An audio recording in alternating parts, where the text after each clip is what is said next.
মামাম তুমি সব থেকে বেশি কাকে ভালোবাসো? কাকে ভালোবাসি? তারপর? বাবা ভালোবাসি। তারপরে? তোমায় মারে কে? বাড়িতে মারে কে? বাবা মাই। আর তুমি তুমি কাউকে বকো না? না, বলো না। তুমি স্কুলে যাবে? যাবো না। কেন? ঠান্ডা থেকে যাবে। স্কুলে গেলে কেন ঠান্ডা লাগে নাকি? এত দুষ্টু কথা বলো কেন? তুমি একটা ছড়া বলে দাও তো, টুইঙ্কেল না জনি জনিটা বলে দাও।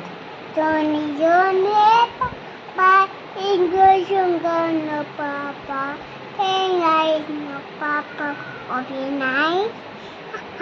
বলো সাবস্ক্রাইব করো না আমাদের চ্যানেলটা, বলো হাবাস করো, লাইক করো লাইক করো প্লিজ। প্লিজ। সঞ্চয়িতা.জয়িতা। ফোন দিয়ে দোতে। Thank you.